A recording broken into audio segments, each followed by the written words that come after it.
Selamat pagi jemaat yang dikasih di dalam Tuhan. Kita mengucap syukur untuk hari ini, Minggu kelima tanggal 30 Mei 2021. Kita mengucap syukur kepada Tuhan.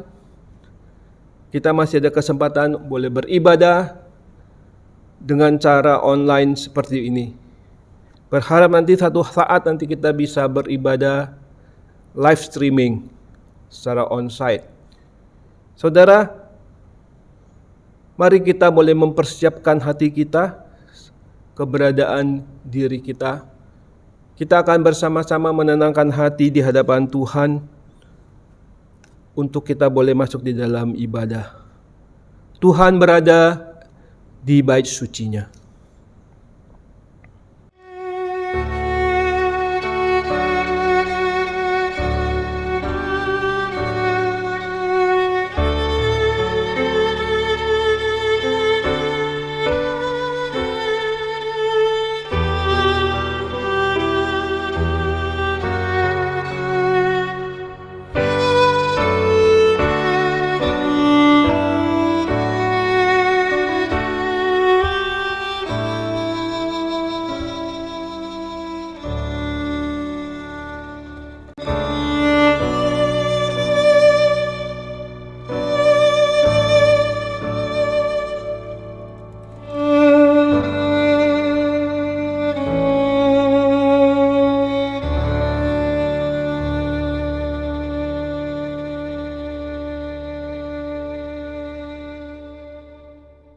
Amin.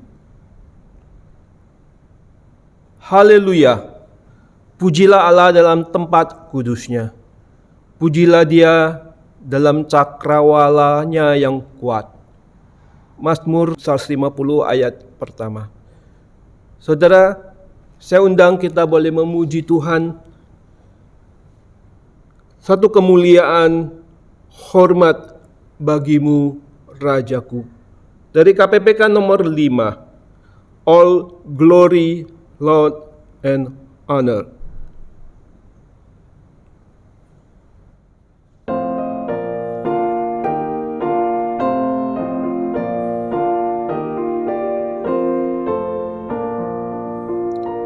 Kemuliaan dan hormat bagimu, Rajaku. Hosana, puji Tuhan, bersorak umat-Mu. Hosana Raja kami, Hosana anak Daud. Utusan Allah kami, mubaraklah Engkau. Malaikat yang di surga memuji nama-Mu. Segala yang tercipta menyambutlah merdu.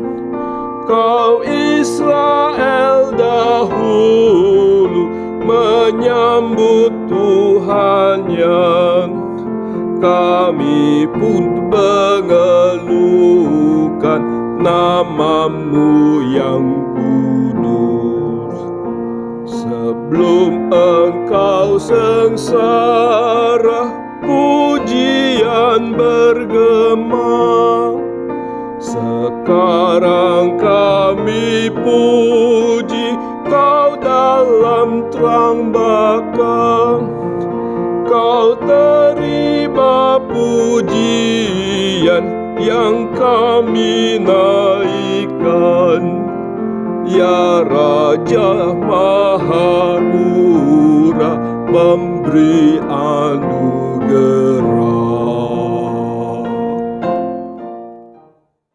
Saudara, kita akan bersama-sama kita berdoa.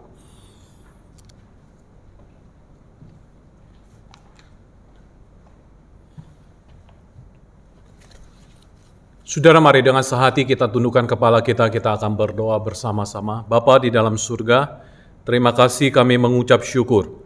Pada pagi hari ini, di penghujung bulan Mei, di minggu yang terakhir ini, Kami bersyukur kami masih diberikan kesempatan untuk kami boleh beribadah bersama-sama. Terima kasih Tuhan, kami mau menyerahkan ibadah kami dari awal hingga akhirnya, biarlah nama Tuhan yang ditinggikan. Berkati juga setiap kami yang melayani, berkati juga hamba-hamba-Mu, anak-anak Tuhan dimanapun mereka berada, firman Tuhan yang dibagikan, kiranya Tuhan yang memimpin, Tuhan yang menyertai senantiasa.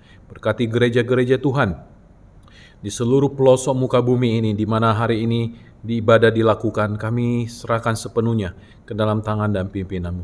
Berkati setiap jemaat Tuhan, mereka yang lemah tubuh, mereka yang sakit, mereka yang tidak berdaya, kiranya Tuhan yang menolong, Tuhan yang menyertai mereka senantiasa. Terima kasih ya Tuhan, kami serahkan semuanya hanya ke dalam tangan dan pimpinan Tuhan. Terima kasih Tuhan, terpujilah nama-Mu. Di dalam nama Tuhan Yesus kami berdoa dan kami naikkan syukur kami. Amin.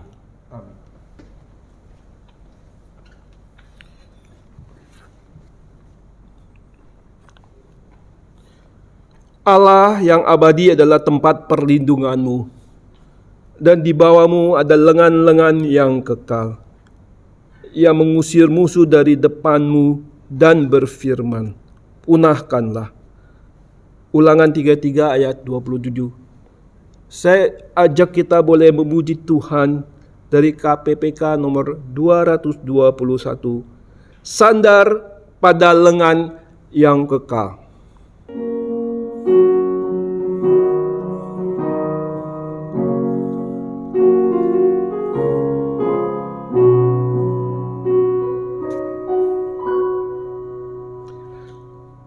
Amat senang dan bahagia, sandar pada lengan yang kekal. Amat besarlah damai berkat-Nya, sandar pada lengan yang kekal. Sandar, sandar, ku aman tiada bahaya. Sandar, sandar, sandar pada lengan yang kekal. Sungguh indahlah jalan musafir, sandar pada lengan yang kekal. Terang dan cerah langkah jalanku, sandar pada lengan yang kekal. Sandar, sandar, ku aman tiada bahaya. Sandar, sandar, sandar pada lengan yang kekal. Ku takkan cemas, ku takkan takut, sandar pada lengan yang kekal. Hatiku aman, Dia di sisiku, sandar pada lengan yang kekal. Sandar, sandar, ku aman tiada bahaya. Sandar, sandar, sandar pada lengan yang kekal. Sandar, sandar, ku aman tiada bahaya. Sandar, sandar, sandar pada lengan yang kekal. Sandar kepada lengan yang kekal. Saudara, saya ajak kita boleh membaca Alkitab yang adalah firman Tuhan. Kita akan boleh menyimak firman Tuhan ini. Pada pagi hari ini firman Tuhan diambil dari surat Paulus kepada Korintus, 2 Korintus pasalnya yang ke-12 ayat 1 hingga 10. Saya akan membacakan 10 ayat ini. Bapak, Ibu, Saudara sekalian boleh ikut menyimaknya bersama. Paulus menerima penglihatan dan penyataan. Aku harus bermegah, sekalipun memang hal itu tidak ada faedahnya. Namun demikian aku hendak memberitakan penglihatan-penglihatan dan penyataan-penyataan yang kuterima dari Tuhan. Aku tahu tentang seorang Kristen 14 tahun yang lampau. Entah di dalam tubuh, aku tidak tahu. Entah di luar tubuh, aku tidak tahu. Allah yang mengetahuinya. Orang itu tiba-tiba diangkat ke tingkat yang ketiga dari surga. Aku juga tahu tentang orang itu. Entah di dalam tubuh, entah di luar tubuh, aku tidak tahu. Allah yang mengetahuinya. Ia tiba-tiba diangkat ke Firdaus, dan ia mendengar kata-kata yang tak terkatakan, yang tidak boleh diucapkan manusia. Atas orang itu aku hendak bermegah, tetapi atas diriku sendiri aku tidak akan bermegah, selain atas kelemahan-kelemahanku. Sebab sekiranya aku hendak bermegah juga, aku bukan orang bodoh lagi, karena aku mengatakan kebenaran, tetapi aku menahan diriku, supaya jangan ada orang yang menghitungkan kepadaku lebih daripada yang mereka lihat padaku, atau yang mereka dengar daripadaku.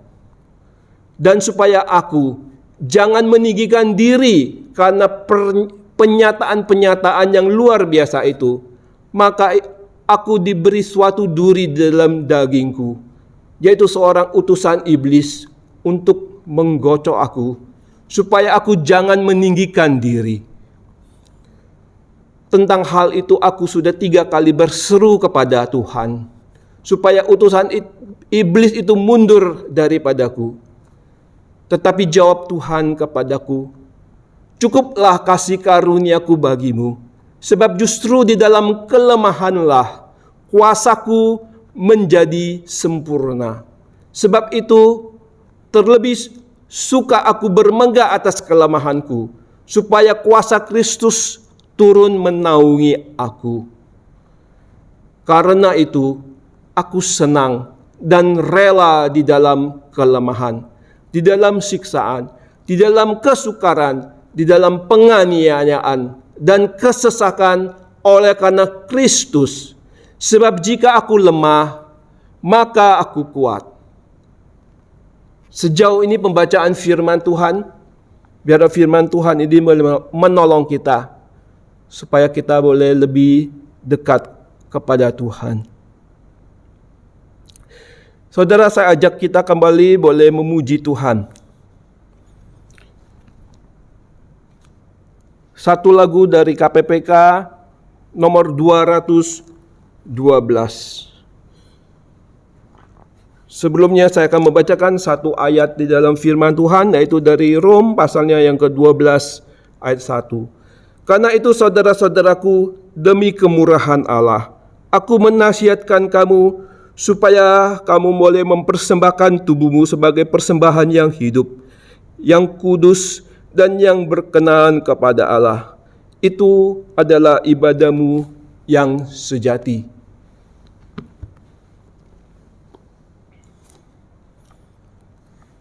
KPPK 212, hidup bagimu.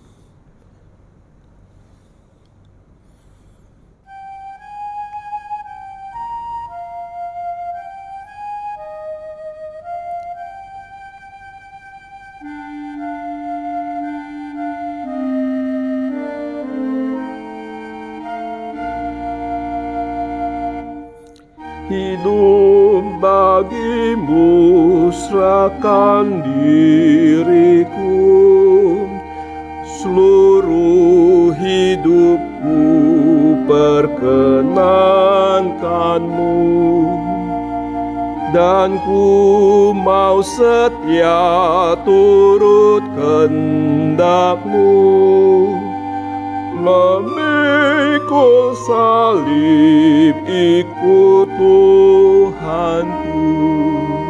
Oh Yesusku Tuhanku, ku serahkan diriku. Kau rela disalibkan untuk menebusku, dan Engkaulah Tuhanku, tinggal di hatiku. Sepanjang umur hidupku ku serahkan bagimu. Hidup bagimu yang disalibkan, mendamaikanku dengan Allahku. Dan ku bersyukur kau memanggilku. Ku serahkan semua, ikut Tuhanku. Oh Yesusku, Tuhanku, ku serahkan diriku. Kau rela disalibkan untuk menebusku, dan Engkaulah Tuhanku, tinggal di hatiku. Sepanjang umur hidupku ku serahkan bagimu. Musik saja.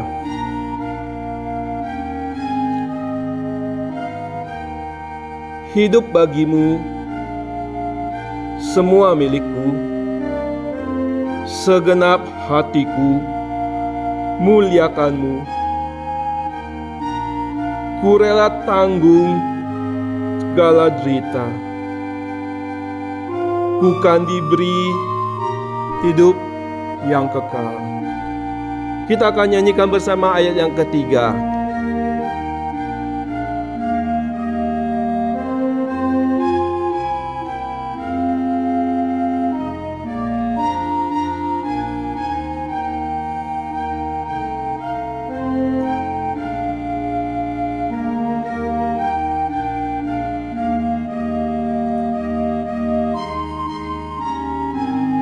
Hidup bagimu, ayat yang ketiga.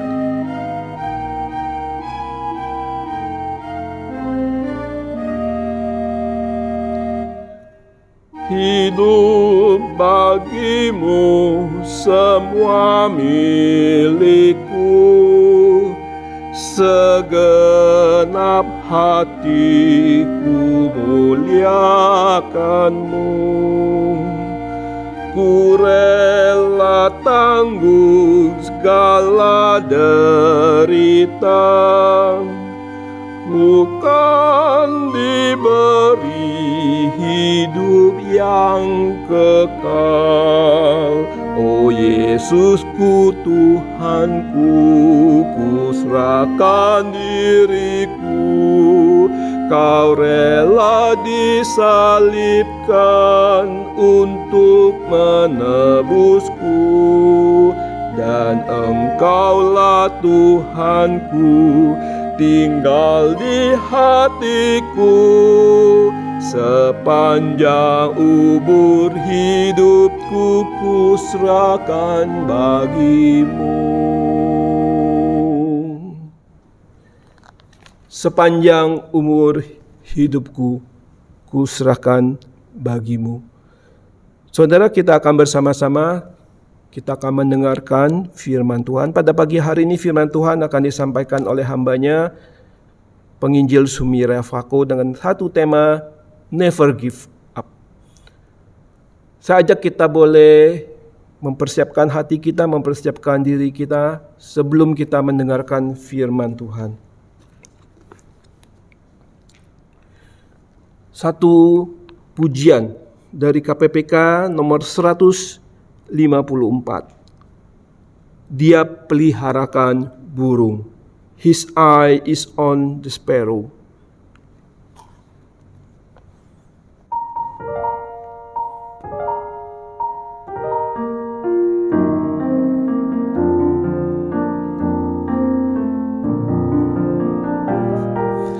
Mengapa keluh kesah? Mengapa kecewa? Mengapa hati susah dan gundah gulana.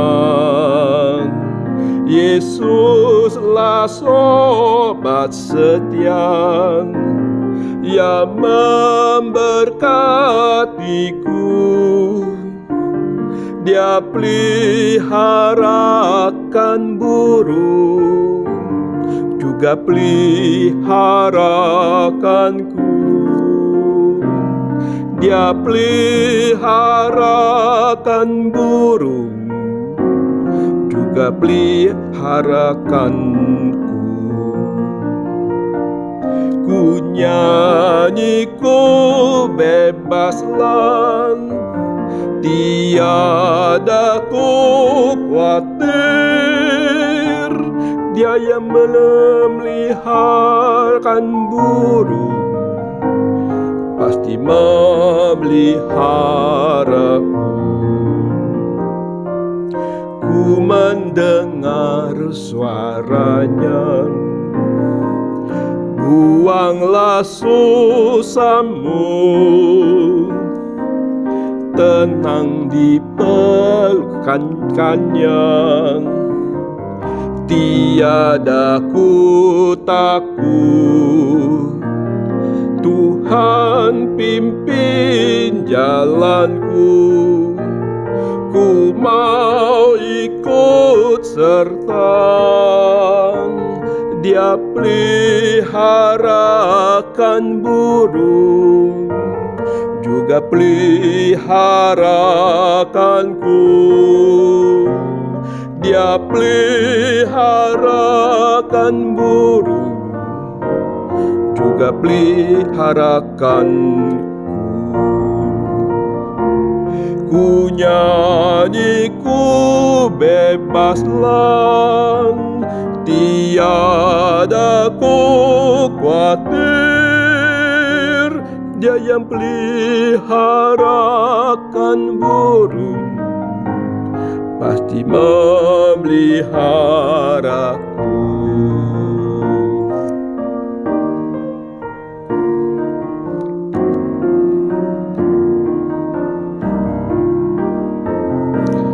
Bila datang cobaan, mohonlah padanya. Mengapa tak bernyanyi, berharap padanya? Haruskah kau menunggu? Ya pasti menolong. Dia peliharakan burung, juga peliharakanku. Dia peliharakan burung, juga peliharakanku. Ku nyanyi, ku bebaslah, tiada ku khawatir. Dia yang peliharakan burung, pasti memeliharaku.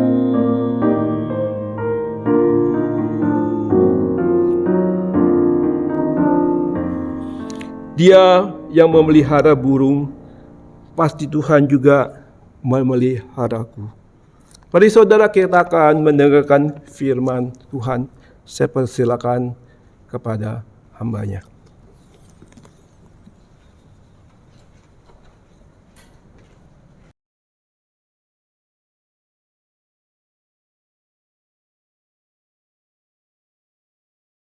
Selamat pagi Bapak Ibu yang dikasihi oleh Tuhan.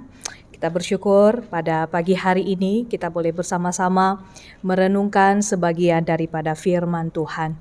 Mari kita boleh mengambil waktu untuk berdoa, minta pimpinan Tuhan supaya Tuhan boleh menolong kita untuk mengerti, memahami akan kebenaran firman-Nya yang boleh kita renungkan bersama-sama di pagi hari ini. Mari kita tundukkan kepala kita berdoa. Bapa di dalam surga, kami mengucap syukur kepada Tuhan di pagi hari ini. Kami boleh bersama-sama untuk beribadah kepada Tuhan. Terlebih lagi Tuhan boleh memberi kami kesempatan di mana kami boleh membaca, merenungkan sebagian daripada firman-Mu. Tuhan tolong setiap kami, Tuhan berkati setiap kami di dalam kelemahan dan keterbatasan kami, baik hamba-Mu yang akan menyampaikan, terlebih lagi seluruh jemaat Tuhan yang boleh mendengarnya, sehingga di dalam perenungan kami ini ya Tuhan, firman-Mu ini tidak berlalu begitu saja, tetapi firman-Mu ini boleh menguatkan setiap kami, boleh menguatkan iman kami, dan terlebih lagi ya Tuhan, kami terus boleh dibekali akan kebenaran firman-Mu ini untuk kehidupan kami di dalam keseharian kami bersama dengan Tuhan. Berkati sekali lagi di dalam jam pemberitaan firman Tuhan di pagi hari ini. Di dalam nama Tuhan Yesus kami berdoa dan mengucap syukur. Amin. Mari Bapak Ibu, saya mengajak kita boleh merenungkan satu bagian firman Tuhan. Mari kita membuka dari surat Rasul Petrus. 1 Petrus pasalnya yang pertama, ayatnya yang ketiga sampai ayatnya yang ketujuh saja Bapak Ibu kita boleh membacanya. Kita tidak membaca satu perikop dari 1 Petrus 1 ini, tetapi saya mengajak kita membaca sebagian saja. 1 Petrus pasalnya yang pertama, ayatnya yang ketiga sampai ayatnya yang ketujuh. Firman Tuhan berbunyi demikian.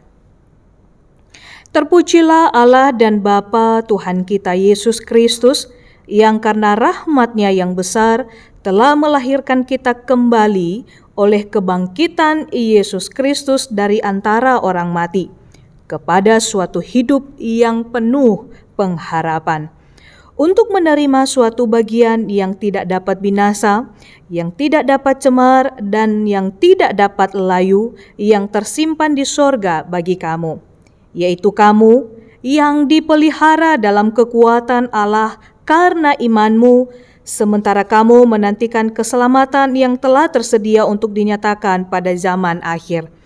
Bergembiralah akan hal itu, sekalipun sekarang ini kamu seketika harus berduka cita oleh berbagai-bagai pencobaan. Maksud semuanya itu ialah untuk membuktikan kemurnian imanmu, yang jauh lebih tinggi nilainya daripada emas yang fana, yang diuji kemurniannya dengan api, sehingga kamu memperoleh puji-pujian dan kemuliaan dan kehormatan pada hari Yesus Kristus menyatakan dirinya. Sedemikian jauh kita boleh membaca kebenaran firman Tuhan di pagi hari ini Bapak Ibu. Berbahagia setiap kita yang boleh membaca, merenungkan, dan melakukan firman ini di dalam kehidupan kita sehari-hari. Baik Bapak Ibu yang dikasihi oleh Tuhan, satu tema yang boleh kita renungkan bersama-sama di pagi hari ini yaitu Never Give Up. Bapak Ibu, saya teringat dengan satu pujian atau satu lagu yang menyatakan Never give up, jangan pernah menyerah. Saya mengajak kita boleh menyimak sejenak akan cuplikan video ini.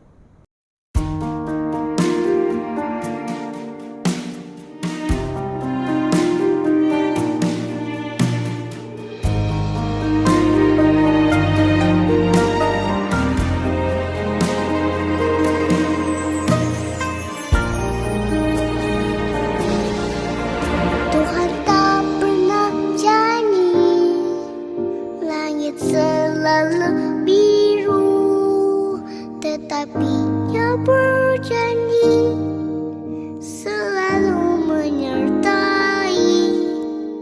Tuhan tak pernah janji jalan selalu rata, tetapi Dia berjanji berikan kekuatan. Jangan pernah menyerah, jangan berputus asa. Mujizat Tuhan ada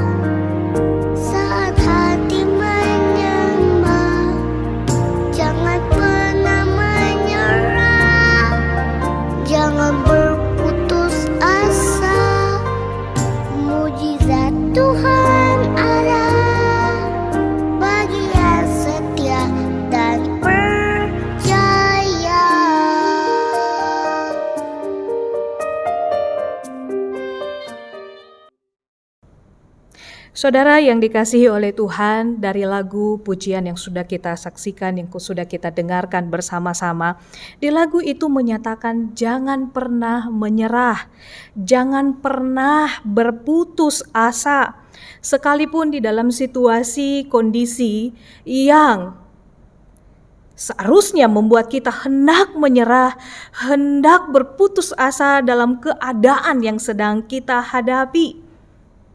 Saudara, rapuhnya pertahanan diri dan keyakinan kita terkadang membuat kita tidak sanggup menghadapi berbagai yang namanya masalah, hantaman yang namanya pergumulan.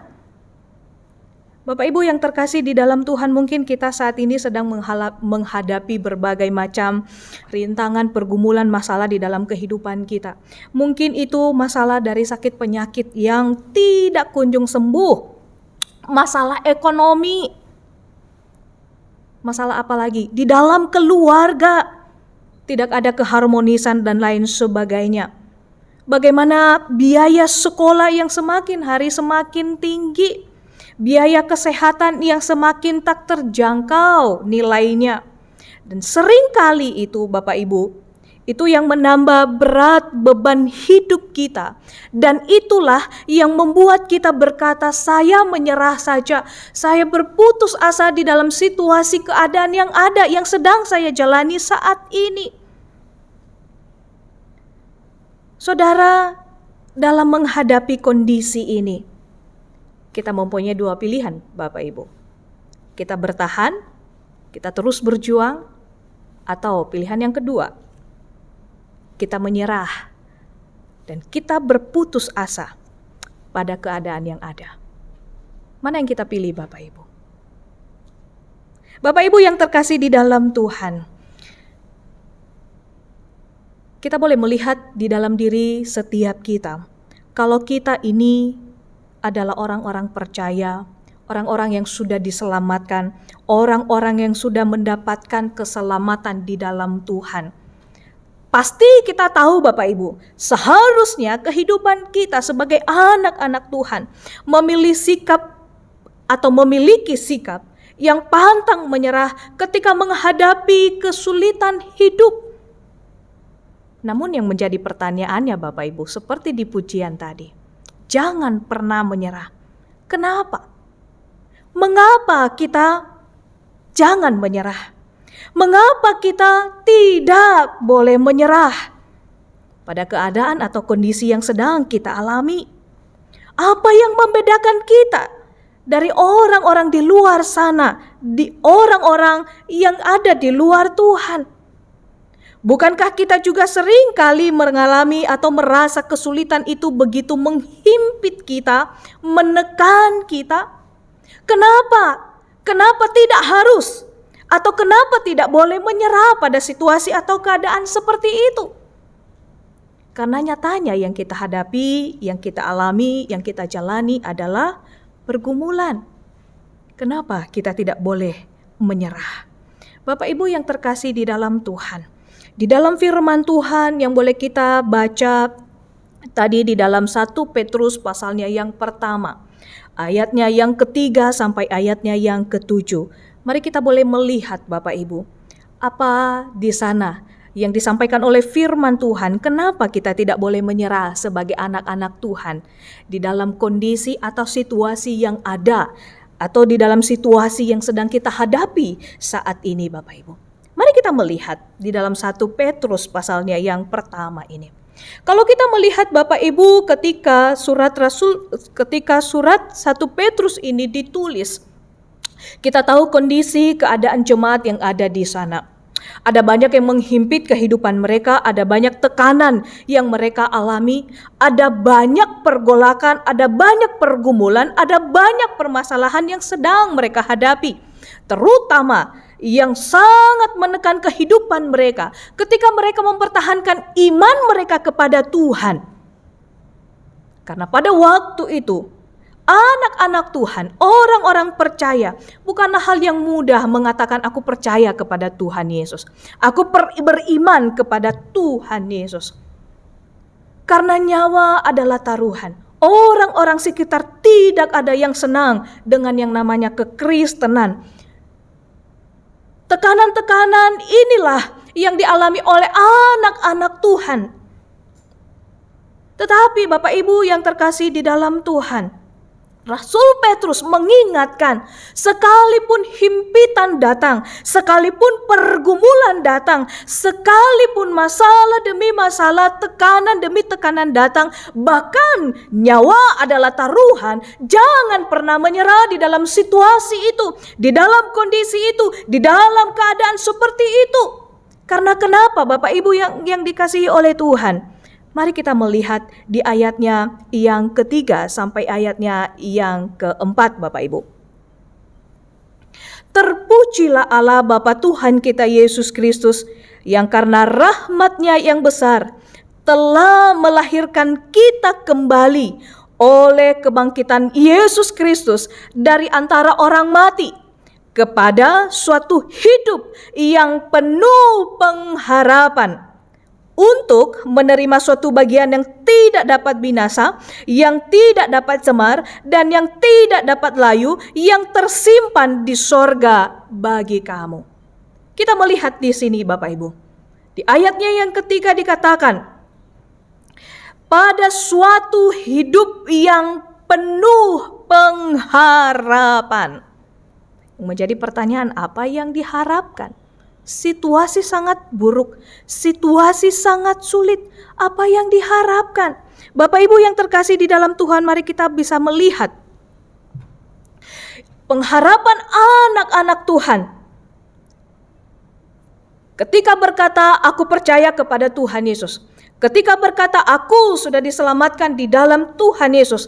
Inilah salah satu yang menjadi pengharapan anak-anak Tuhan, yaitu menerima yang namanya kelahiran kembali di dalam kebangkitan Yesus Kristus. Yaitu ketika kita menerima yang namanya keselamatan di dalam Yesus. Itu yang menjadi jaminan pengharapan kita yang seharusnya Bapak Ibu. Karena kita sudah menerima keselamatan di dalam Tuhan Yesus atau Yesus Kristus. Kalau dikatakan di sini, pengharapan itu melalui kebangkitan, kelahiran kembali, yaitu melalui kebangkitan Yesus Kristus dari antara orang mati. Karena kenapa Bapak Ibu? Kalau di dalam 1 Korintus 15 dikatakan, jika Kristus tidak dibangkitkan, maka sia-sialah kepercayaan kamu. Maka sia-sialah kita berkata aku sudah lahir baru. Maka sia-sialah ketika kita berkata aku sudah mendapat keselamatan di dalam Yesus. Jikalau Kristus atau Tuhan Yesus tidak dibangkitkan dari antara orang mati. Inilah yang menjadi dasar pengharapan kita sebagai anak-anak Tuhan. Makanya Rasul Petrus mengatakan di sini, jangan menyerah di dalam situasi apapun, di dalam kondisi apapun. Karena kenapa? Kita punya landasan pengharapan kita, karena kita sudah diselamatkan di dalam Kristus, yaitu di dalam kebangkitan Yesus dari antara orang mati. Bukan hanya itu Bapak Ibu. Sebelum dia dibangkitkan, dia mati di atas kayu salib untuk menebus setiap kita. Ini alasan yang pertama Bapak Ibu. Mengapa kita jangan menyerah di dalam kehidupan ini. Situasi apapun yang menghimpit kita, yang menghantam kehidupan kita. Kita ingat, kita ini adalah orang-orang yang sudah diselamatkan. Kita ini adalah orang-orang yang punya pengharapan. Tentunya pengharapan kita dilandaskan di dalam pribadi Kristus. Itu yang membedakan kita dari orang-orang di luar sana yang di luar Tuhan. Dan yang kedua, Bapak Ibu yang terkasih di dalam Tuhan, apa yang menjadi alasan kenapa kita tidak boleh menyerah di dalam situasi yang kita hadapi? Never give up. Kalau kita melihat Bapak Ibu, di ayatnya yang kelima dikatakan, yaitu kamu yang dipelihara dalam kekuatan Allah karena imanmu sementara kamu menantikan keselamatan yang telah tersedia untuk dinyatakan pada zaman akhir. Kita yakin, kita percaya bahwa Tuhan berjanji akan memelihara kehidupan kita, Bapak Ibu. Ada pemeliharaan Tuhan, ada penyertaan Tuhan di dalam kehidupan kita ini. Seperti pujian tadi yang menyatakan, jangan pernah menyerah, jangan berputus asa. Karena kenapa? Karena ada penyertaan Tuhan di dalamnya. Ada penyertaan dan tuntunan Tuhan di dalam kehidupan kita. Bahkan ketika kita menghadapi yang namanya badai kehidupan ini. Bapak Ibu yang terkasih di dalam Tuhan, mungkin kita pernah mendengar orang berkata, jikalau Tuhan menyertai, jikalau Tuhan menyertai kita atau menyertai saya, tentunya saya itu tidak akan lagi mengalami yang namanya persoalan hidup. Tidak akan lagi mengalami yang namanya masalah hidup. Tidak akan mengalami yang namanya pergumulan hidup. Tapi yang menjadi pertanyaannya Bapak Ibu, benarkah demikian arti dari penyertaan Tuhan itu? Benarkah demikian arti dari penyertaan Tuhan itu? Jika begitu, atau jika demikian arti dari penyertaan Tuhan, mengapa Tuhan malah menyuruh kita memikul salib? Bukankah salib itu adalah lambang dari penderitaan, lambang daripada kesusahan? Bukankah tidak ada yang enak kalau jika berkata mengenai salib atau membahas mengenai salib? Itu adalah penderitaan, siksaan, dan lain sebagainya. Jadi apa makna yang sesungguhnya dari penyertaan Tuhan atau pemeliharaan Tuhan? Lalu bagaimana kaitannya antara penyertaan Tuhan dengan penderitaan atau kesulitan hidup yang kita alami saat ini? Bapak Ibu, mari kita melihat satu contoh. Kita pasti mengingat yang namanya bangsa Israel, bangsa yang dipilih oleh Tuhan. Bangsa Israel adalah bangsa yang sangat dikasihi oleh Tuhan. Ketika Allah memimpin Musa untuk membebaskan bangsa Israel dari tanah perbudakan, dari tanah Mesir menuju tanah perjanjian, yaitu tanah Kanaan. Apa yang terjadi di dalam kehidupan mereka, Bapak Ibu? Kalau kita melihat di dalam kehidupan mereka ketika mereka keluar dari tanah Mesir, kita melihat yang pertama, Allah tidak pernah menuntun mereka untuk melewati atau melalui jalan pintas. Padahal Bapak Ibu ada jalan pintas. Ada jalan pintas yang tidak menempuh waktu yang lama, yang tidak menempuh waktu yang bertahun-tahun. Tetapi apa yang terjadi? Justru Allah menuntun mereka melewati padang gurun, mengelilingi padang gurun yang memakan waktu yang cukup lama, 40 tahun, baru mereka sampai di tanah perjanjian atau tanah Kanaan. Padahal ada perjalanan atau jalan yang pintas, yang cepat sampai pada tanah Kanaan. Tidak memakan waktu yang lama, kurang lebih kalau kita hitung sampai hari ini. Kalau kita hitung kita saat ini Bapak Ibu kurang lebih 1 bulan lah ya. Sampai tidak mesti menempuh waktu 1 tahun, 2 tahun, atau bahkan 40 tahun. Tidak. Tapi justru Allah menuntun mereka melalui jalan yang berliku-liku, yang penuh dengan tantangan, yang penuh dengan rintangan Bapak Ibu. Waktu yang lama. Bapak Ibu, kalau kita melihat Allah menuntun bangsa Israel melalui padang gurun, yang artinya di sana ada bahaya, di sana ada kesulitan, di sana ada kekurangan air, kekurangan makanan, ada ancaman, ada bahaya yang akan mereka hadapi dan lain sebagainya. Tetapi justru di sana Tuhan memimpin mereka Bapak Ibu. Tuhan menuntun mereka melewati yang penuh dengan ancaman dan bahaya itu.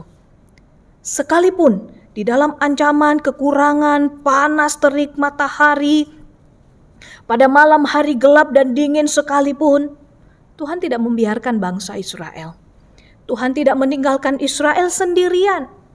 Pemeliharaan Tuhan, penyertaan Tuhan justru di sana Ia nyatakan melalui kehadirannya, melalui tiang awan, tiang api yang menuntun bangsa Israel. Kalau kita melihat di dalam Keluaran 13, Bapak Ibu, di sana Allah menyatakan pemeliharaan, penyertaannya kepada bangsa Israel dalam wujud tiang awan dan tiang api yang menuntun terus-menerus setiap harinya, setiap saatnya bangsa Israel selama 40 tahun.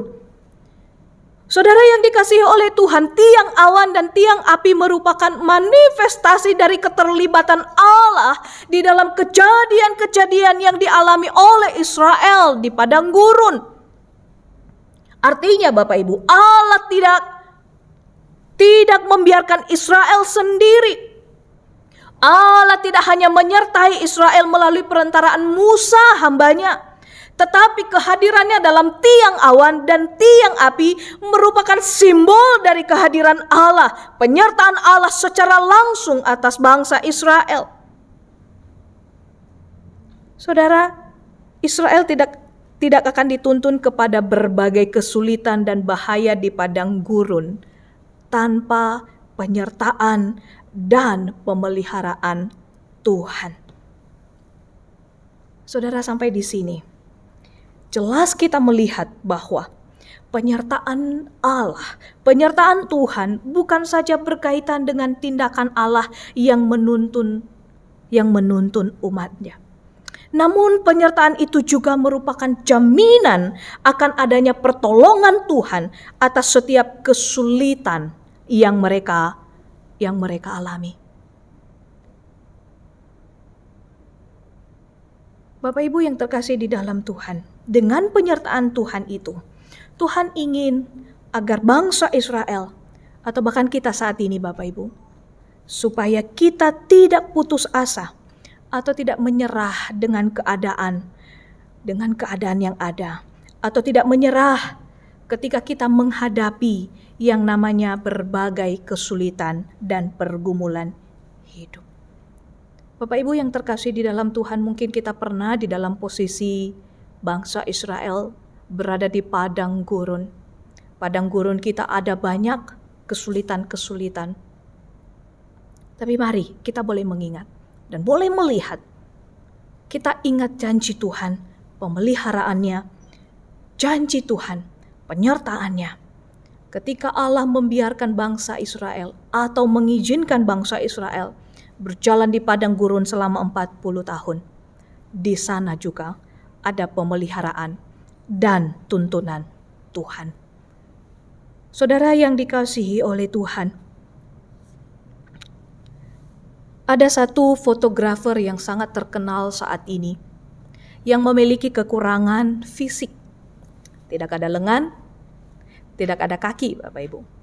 Ada lengannya, tapi tidak lengkap seperti manusia normal. Hanya untuk bisa menopang sesuatu yang bisa dia pegang. Ada kakinya, tidak seperti manusia normal pada umumnya. Dia hanya memiliki sedikit kaki yang bisa menopang tubuhnya dan bisa berjalan seperti manusia biasanya. Dia bernama Zul, Bapak Ibu.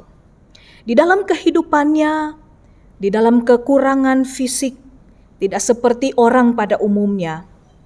Ini adalah satu tantangan yang berat untuk dihadapi. Ketika ia kecil,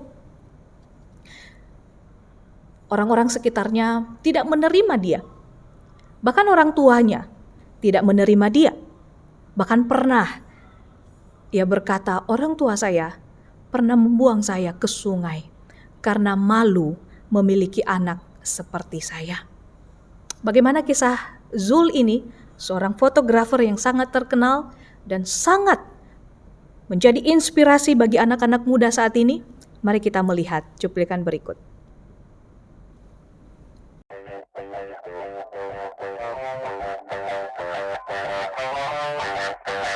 Smile. Oke. Nah, oke. Nama saya Ahmad Zulkarnain, biasa dipanggil dengan sebutan Bang Zul atau Zul. I'm from Indonesia. Jika di Indonesia, hal yang sering saya lakukan adalah mencari momen dengan melalui dunia fotografi. Pertama, awalnya saya mempelajari fotografi ini dengan bekerja sebagai tukang foto KTP atau ID card. Untuk belajar fotografi ini saya membutuhkan waktu yang sangat lama, sekitar 5-6 tahun. Saya tidak berhenti sampai di situ karena saya harus menggali potensi saya. Nah, salah satunya adalah guru terbaik saya adalah Google dan YouTube. Ibu saya meninggal sekitar 4 tahun lalu dan beliau sakit kanker. Beliau selalu berbicara bahwa kamu adalah orang terpilih yang suatu saat akan menjadi orang besar. Sampai pada akhirnya ibu saya meninggal dunia dan kalimat itu masih saya pegang sampai sekarang.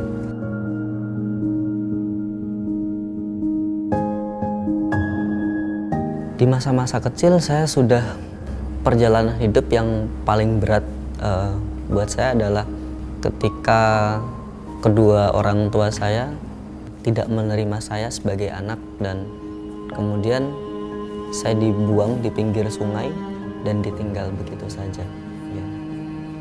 Akan menjadi sebuah motivasi saya untuk bangkit, untuk menunjukkan kepada Indonesia, untuk menunjukkan kepada dunia bahwa difabel itu bukanlah virus, difabel itu bukanlah penyakit, difabel bukanlah sampah, melainkan difabel adalah orang yang berbeda dengan kemampuan berbeda dan mereka butuh kesempatan untuk melanjutkan hidup, mereka butuh kesempatan untuk berkarya dan mereka butuh kesempatan untuk mencari masa depan mereka.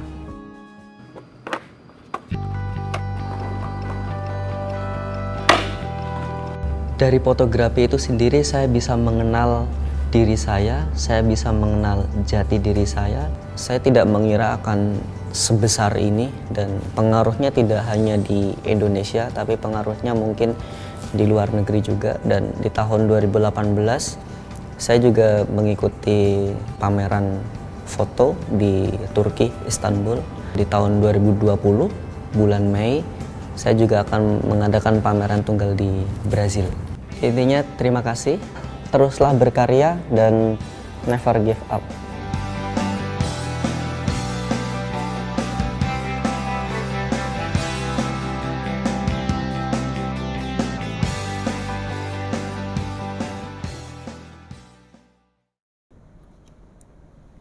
Saudara yang dikasihi oleh Tuhan, saya tidak tahu kesulitan apa yang sedang kita alami, yang sedang kita hadapi saat ini. Mungkin itu kesulitan seperti yang saya katakan tadi dari sakit penyakit, masalah keuangan, kehilangan pekerjaan, usaha kita sedang tidak maju. Atau barangkali kesulitan di dalam rumah tangga yang tidak ada keharmonisan. Mungkin juga ada masalah-masalah lain yang kita hadapi di dalam kehidupan ini. Kita ingat Bapak Ibu, sebesar apapun kesulitan yang kita hadapi, kita ingat firman Tuhan. Kita ingat penyertaan Tuhan. Kita ingat kita punya pengharapan. Dasar pengharapan kita sebagai anak-anak Tuhan. Mungkin kita berpikir, saya mau menyerah. Tidak ada lagi harapan, tidak ada lagi yang bisa saya perbuat. Seperti yang dilakukan oleh Zul di dalam keterbatasan fisiknya, di dalam pergumulan hidupnya. Dia mau mengakhiri hidupnya.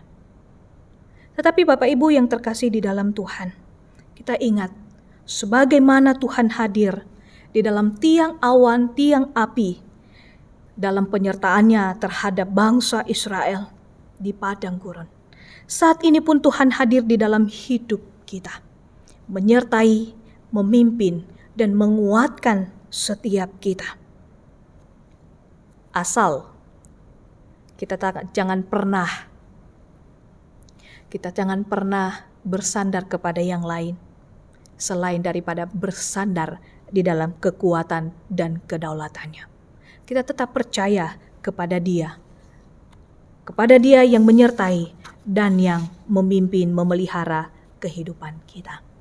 Bapak Ibu yang terkasih di dalam Tuhan, dan yang terakhir, kenapa kita tidak boleh menyerah sebagai anak-anak Tuhan di dalam situasi apapun yang kita hadapi saat ini? Kita melihat ayatnya yang ke-7 dari 1 Petrus pasalnya yang pertama ini.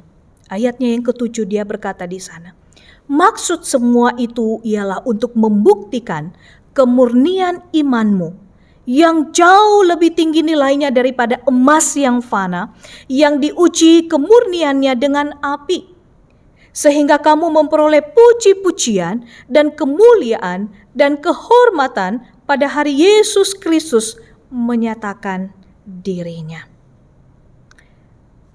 Karena Tuhan boleh memakai semua yang terjadi di dalam kehidupan kita ini Bapak Ibu, supaya iman kita bertumbuh. Supaya iman kita ini bertumbuh. Supaya kita mengalami yang namanya pertumbuhan iman di dalam Tuhan. Karena kenapa? Manusia kecenderungan ketika berada di dalam suatu kenyamanan, suatu yang enak, suatu yang tidak ada masalah. Seringkali manusia lupa diri. Bukan hanya lupa diri, lupa akan Tuhan. Karena manusia berpikir semua karena aku. Semua karena hebatnya aku. Semua karena pintarnya aku. Semua karena aku. Tetapi justru ketika Tuhan mengizinkan berbagai kesulitan di dalam kehidupan kita ini, kita ingat, karena itu penting di dalam kehidupan kita supaya kita bertumbuh di dalam Dia. Khususnya iman kerohanian kita. Tidak di situ-situ saja, tetapi kita mengalami pertumbuhan di dalam Tuhan. Makanya Rasul Petrus mengatakan, bergembiralah akan hal itu. Sekalipun sekarang ini kamu seketika harus berduka cita oleh berbagai pencobaan. Karena itu berguna untuk membuktikan kemurnian imanmu. Bapak Ibu yang dikasihi oleh Tuhan, untuk membuktikan kemurnian emas, apa yang dilakukan? Dibakar di dalam api Bapak Ibu. Supaya teruji kemurniannya, dibakar di dalam api yang panas. Supaya menghasilkan emas yang murni. Demikian juga di dalam kehidupan kita. Iman kita, membuktikan kemurnian iman kita justru dari berbagai kesulitan yang ada. Dari berbagai pergumulan yang ada. Makanya Rasul Petrus menguatkan jemaat Tuhan pada waktu itu. Sekalipun ada penderitaan, penganiayaan yang mereka alami karena iman mereka kepada Kristus, di tengah-tengah penderitaan inilah justru ini berguna bagi setiap mereka atau setiap kita, supaya iman kita ini semakin teruji, terasah, dan kita bertumbuh di dalam Tuhan. Bapak Ibu yang terkasih di dalam Tuhan, mungkin kalau berbicara mengenai iman, ya, berbicara mengenai iman, kita ingat dengan Bapa orang beriman, yaitu Abraham. Bagaimana pergumulan kehidupannya Bapak Ibu, dan bagaimana imannya diuji, dimurnikan oleh Allah sendiri. Ketika Allah berjanji memberikan anak bagi Abraham. Di usia berapa Abraham memiliki anak? Di usia seperti saya? Di usia 50 tahun? Atau di usia berapa Bapak Ibu? Di usia senja Bapak Ibu ya. Di usia senja, di usia yang tidak muda lagi. Di usia di mana saat ini kalau kita melihat itu sudah kakek-kakek. Itu tidak mungkin lagi memiliki keturunan. Tetapi ketika Abraham percaya akan janji Allah, Allah memberikan anak bagi Abraham. Sekalipun Abraham pernah ragu dengan janji Allah. Sehingga ia bersama dengan istrinya, ya, sesuai dengan kesepakatan mereka, mengambil gundiknya, sehingga di sanalah ia memperoleh anak. Tetapi bukan itulah yang dijanjikan Allah. Tetapi anak yang dijanjikan oleh Allah lahir dari kandungan istrinya Sarah sendiri. Bapak Ibu yang terkasih di dalam Tuhan, Tuhan sudah memberi anak bagi Abraham di usia yang senja, di usia yang tua bersama dengan Sarah. Apa yang Tuhan katakan lagi? Abraham, pergilah, persembahkanlah anakmu itu sebagai persembahan kepadaku. Sebagai orang tua, pasti ketika orang lain berkata, persembahkanlah anakmu, ya istilah katanya Bapak Ibu, bunuhlah anakmu menjadi persembahan bagi Allah. Bagaimana hati orang tua? Pasti tidak rela Bapak Ibu. Tidak rela, sakit, berpisah dengan anak sendiri. Sudah puluhan tahun ditunggu-tunggu. Seketika ada, tapi Tuhan minta kembali untuk menjadi persembahan. Tapi justru disinilah iman dari seorang Abraham dimurnikan. Bagaimana imannya kepada Allah, bagaimana ketaatannya kepada Allah ketika Allah memberi. Apakah Abraham berani mengembalikannya kepada Allah sendiri ketika Allah memintanya untuk menjadi persembahan? Dan apa yang terjadi Bapak Ibu?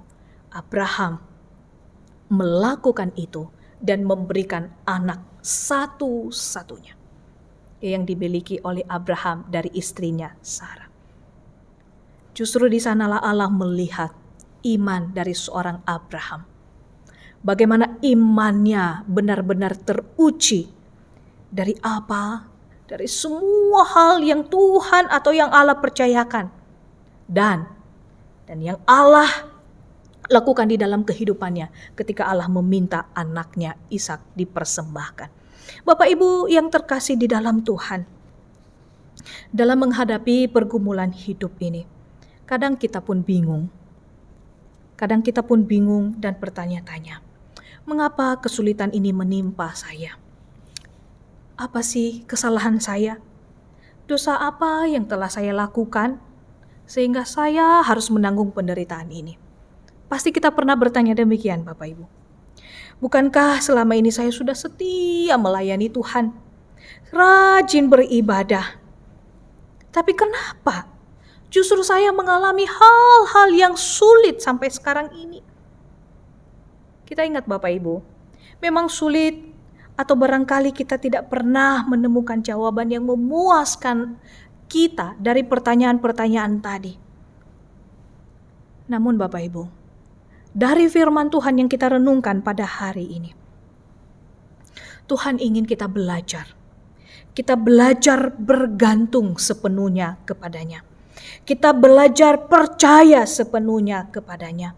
Bukan bergantung kepada kemampuan kita. Bukan bergantung pada pemahaman diri kita sendiri. Bukan bergantung pada kepintaran kita. Bukan bergantung pada hebatnya kita. Bukan bergantung pada siapa kita saat ini. Tetapi bergantung sepenuhnya kepada Dia.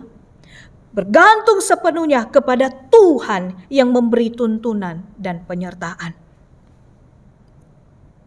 Bapak Ibu, ketika kita bergantung sepenuhnya kepadanya, tentu cara menyikapi hidup ini tentunya berbeda dengan cara menyikapi hidup orang-orang di luar sana yang di luar Tuhan.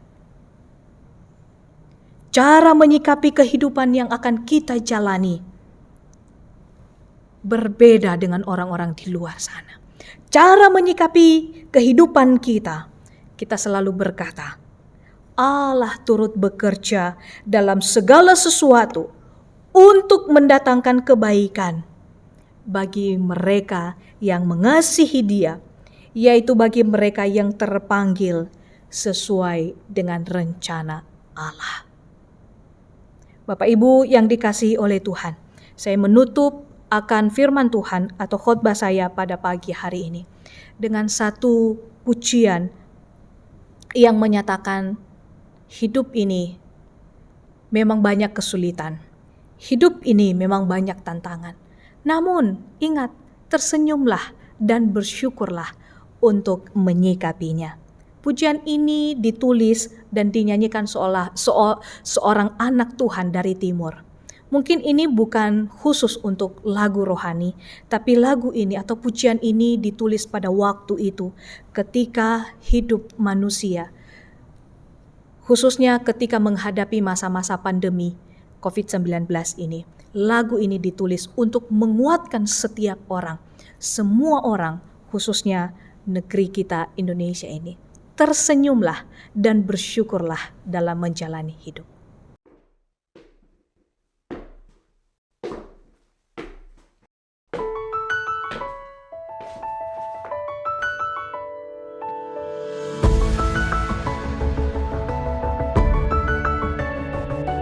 Bila banyak masalah hidupmu, ku harap dirimu tak usah mengeluh.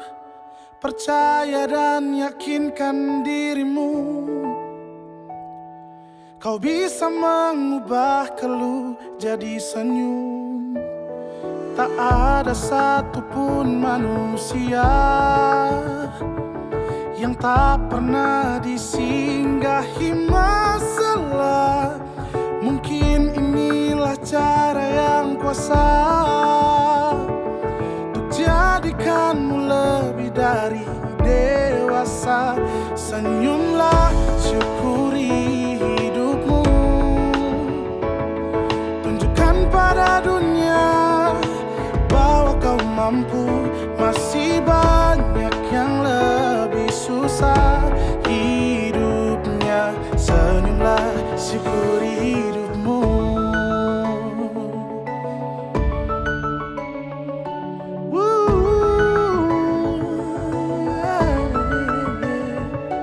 Tak ada satupun manusia yang tak pernah disinggahi masalah. Mungkin inilah cara yang kuasa jadikanmu lebih dari dewasa. Senyumlah, syukuri hidupmu, tunjukkan pada dunia bahwa kau mampu. Masih banyak yang lebih susah hidupnya. Senyumlah, syukuri hidupmu. Bila esok nanti kau sudah lebih baik, jangan lupakan masa-masa sulitmu. Ceritakan kembali pada dunia caramu mengubah keluh jadi senyuman. Senyumlah, syukuri hidupmu, tunjukkan pada dunia bahwa kau mampu. Masih banyak yang lebih susah hidupnya. Senyumlah, syukuri hidupmu. Tunjukkan pada dunia kau mampu. Masih banyak yang lebih susah hidupnya. Senyumlah, syukuri hidupmu.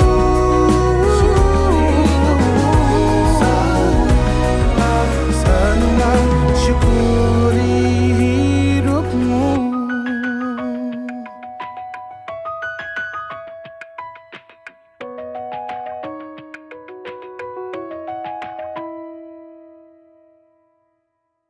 Senyumlah, syukuri hidupmu,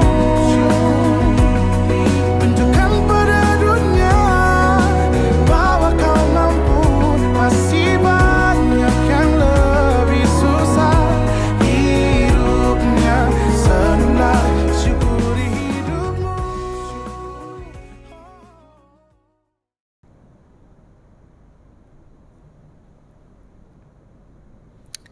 Amin. Saya mengajak kita Bapak Ibu, mari kita tundukkan kepala, kita berdoa, kita bersyukur untuk kebenaran firman Tuhan pada pagi hari ini. Tuhan, kami bersyukur kepadamu untuk firman-Mu yang boleh Engkau nyatakan bagi setiap kami. Tuhan, kami jujur di hadapan Tuhan saat ini. Banyak hal yang kami hadapi, tantangan demi tantangan, tekanan demi tekanan, kesulitan persoalan hidup yang semakin menghimpit kehidupan kami. Atau bahkan saat ini ya Tuhan, seringkali kami khawatir, takut, bahkan kehilangan harapan dengan situasi yang saat ini kami hadapi. Bahkan di tengah-tengah pandemi COVID-19 ini, kami tidak tahu Tuhan, seperti apa hari esok yang kami jalani, seperti apa masa depan kami tidak tahu. Tetapi ya Tuhan, tolong setiap kami, supaya kami memiliki iman kerohanian yang teguh di dalam Tuhan, yang tetap percaya bahwa sekalipun kesulitan menghimpit kehidupan kami percaya bahwa ada tuntunan, penyertaan, pemeliharaan Tuhan. Karena kami ini adalah orang-orang yang sudah Engkau selamatkan di dalam Engkau ya Tuhan, melalui kematian dan kebangkitan-Mu dari antara orang mati. Ya Tuhan, tolong setiap kami. Tolong ketika kami menghidupi kehidupan kami, menghidupi realita kehidupan kami yang kami jalani setiap harinya. Kuatkan kami ya Tuhan, dan tuntun setiap kami. Biarlah kebenaran firman-Mu di pagi hari ini boleh meneguhkan iman kami, boleh menguatkan iman kami. Karena sekalipun kesulitan ada, karena kami yakin, kami juga punya Tuhan yang lebih besar dari semuanya itu. Terima kasih ya Tuhan, kami bersyukur untuk kebenaran firman-Mu di pagi hari ini. Di dalam nama Tuhan Yesus kami berdoa dan bersyukur. Amin.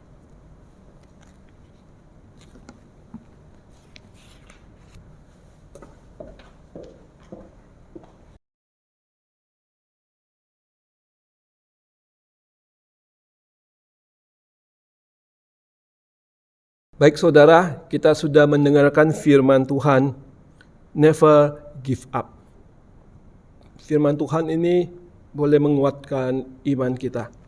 Terpujilah nama Tuhan. Saya ajak saudara kita boleh mengingat kembali untuk ayat hafalan kita dalam 1 minggu yang lalu, yaitu terambil dari Filipi pasalnya yang pertama ayat yang ke-29. Mari kita boleh menyebutkannya bersama-sama. Sebab kepada kamu dikaruniakan bukan saja untuk percaya kepada Kristus, melainkan juga untuk menderita untuk Dia. Kita ulangi satu kali lagi. Sebab kepada kamu dikaruniakan bukan saja untuk percaya kepada Kristus, melainkan juga untuk menderita untuk Dia. Filipi pasal yang pertama ayat yang ke-29. Dan ada satu ayat hafalan di dalam untuk minggu yang akan datang, yaitu terambil dari Mazmur pasal yang ke-18 ayat yang kedua. Ia berkata, aku mengasihi Engkau, ya Tuhan kekuatanku. Ia berkata, aku mengasihi Engkau, ya Tuhan kekuatanku. Mazmur 18 ayat yang kedua. Baik saudara, tiba saatnya kita boleh bersama-sama, kita boleh mempersiapkan persembahan kita. Kita akan memberikan persembahan buat Tuhan. Kita akan iringi persembahan kita dari lagu KPPK nomor 309. Bapa di surga, hatiku bersyukur. Heavenly Father, I appreciate you. KPPK nomor 309.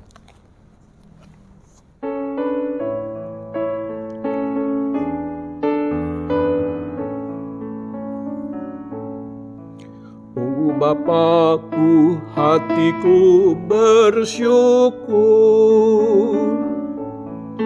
Bapa surga, hatiku bersyukur. Ku cinta, ku hormat, ku sujud padamu, Bapa surga, hatiku bersyukur.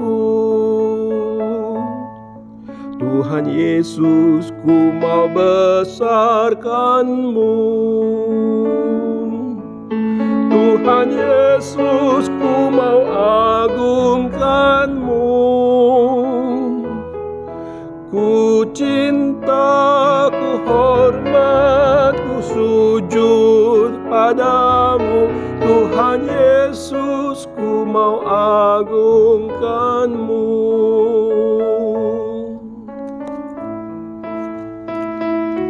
Mari kita akan memberikan persembahan kita. Kita akan memberikan persembahan yang terbaik untuk Tuhan.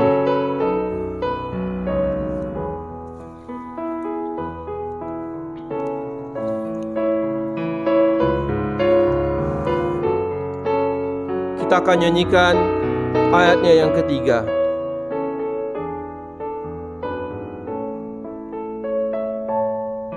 Roh Kudus, ku menghibur hatiku.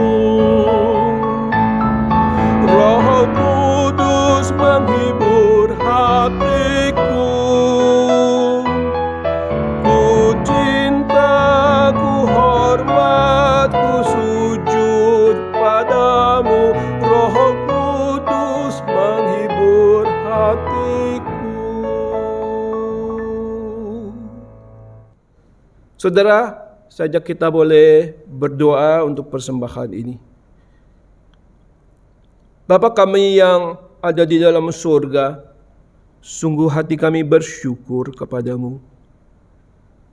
Biarlah di dalam hati kami boleh mengucap terima kasih, boleh mengasihi Tuhan, menghormati Tuhan, dan bersujud kepadamu. Mengingat untuk segala sesuatu yang Tuhan sudah berikan. Terlebih khusus Tuhan sudah menebus hidup kami dari kesia-siaan hidup kami. Darah-Mu dicurahkan di atas kayu salib, menghapus dosa kami. Oleh karena itu Tuhan, sudah selayaknya kami boleh memberikan persembahan ini sebagai satu ungkapan rasa syukur, rasa terima kasih kami kepadamu. Biarlah Engkau boleh menerima persembahan kami. Kami memberikan dengan sukacita di hadapan Tuhan. Kami berdoa Tuhan, kiranya hati kami boleh terus menerus mengucap syukur. Terpujilah nama-Mu. Hanya dalam nama Tuhan kami Yesus Kristus kami sudah berdoa, mengucap syukur. Amin.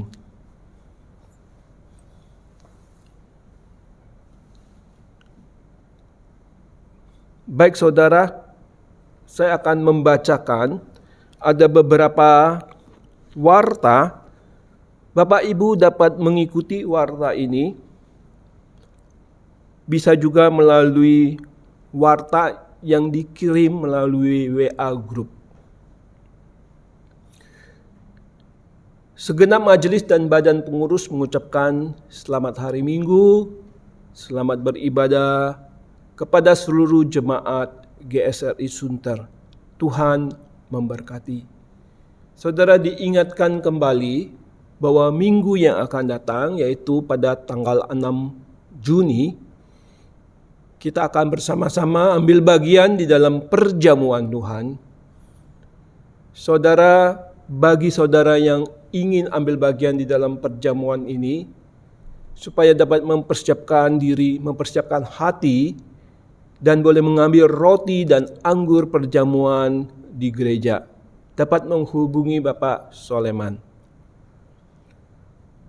Yang kedua mengenai share and grow together, kami tidak jemu-jemu boleh mengingatkan, boleh bersama-sama kita tetap setia di dalam grup share and grow together. Berharap melalui grup ini kita boleh saling memperdulikan, saling memperhatikan, saling mendoakan satu dengan yang lain, dan kita boleh bertumbuh di dalam Tuhan melalui grup ini. Bagi jemaat yang terbeban, tergerak hati untuk mendukung kegiatan gerakan GSRI Sunter Peduli, dapat menyalurkan ke nomor rekening GSRI Sunter.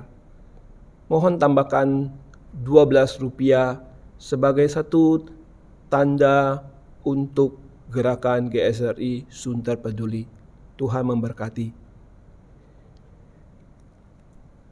Kita mengundang kepada jemaat boleh ikut dan boleh tetap setia di dalam kebaktian doa tengah minggu, yaitu setiap hari Rabu jam 7 malam dan juga kebaktian doa pagi setiap hari Sabtu jam 7 pagi. Tuhan memberkati. Berikut ini adalah jadwal-jadwal ibadah, sekolah minggu, jadwal ibadah youth, persekutuan wanita, dan juga jadwal untuk doa. Saudara, kita mengucap syukur bahwa di dalam minggu ini ada teman kita, saudara bapak kita, bapak yang boleh berulang tahun, yaitu pada tanggal 24 Mei ada saudara Aven Gunawan. Tanggal 24 Mei juga ada Bapak Wilson. Tanggal 25 ada Bapak Mario Ferdinand. Dan tanggal 29 Mei Saudari Mary Suyanti. Ada waktu nanti kita boleh berdoa bersama bagi yang berulang tahun, segenap majelis, badan pengurus, hamba Tuhan, sekali lagi mengucapkan selamat ulang tahun, Tuhan memberkati. Saudara, berikut ini adalah pokok-pokok doa yang dapat saudara gumulkan, doakan, bantu di dalam doa secara pribadi untuk pokok-pokok doa ini. Tuhan memberkati. Baik, terima kasih saudara, itulah warta pada pagi hari ini. Saudara, mari kita bersama-sama kita ambil bagian, kita boleh berdoa bagi Bapak Ibu saudara kita yang boleh berulang tahun dalam minggu ini.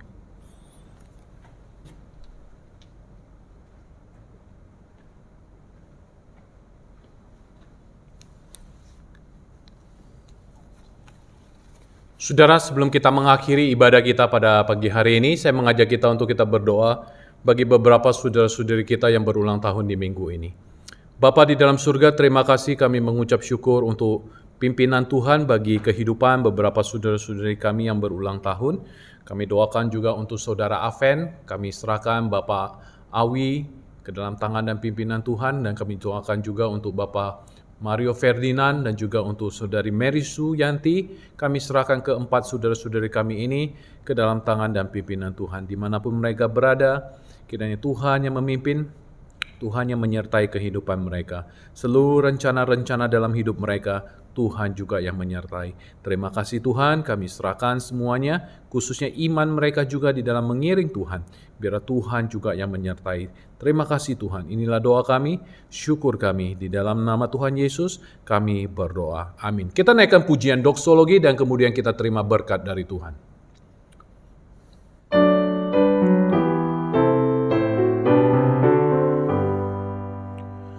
Bagi Bapa, Anak dan Roh, puji, hormat dan mulia, dulu sekarang tak berubah,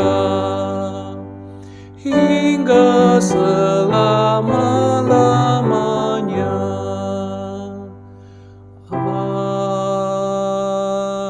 Amin. Jemaat yang terkasih di dalam Tuhan, arahkanlah hidupmu dan biarlah kebenaran firman Tuhan yang sudah didengar, biarlah firman ini boleh menjadi kekuatan di dalam kita menjalani kehidupan kita, dan terimalah berkat dari Tuhan. Kiranya kasih karunia Tuhan Yesus Kristus, kasih Allah Bapa, persekutuan dengan Roh Kudus, menyertai saudara sekalian, mulai saat ini, sampai Yesus datang kedua kali, bahkan sampai selama-lamanya. Amin. Baik saudara, demikian ibadah kita pada pagi hari ini. Silakan saat teduh, selamat hari Minggu, Tuhan memberkati.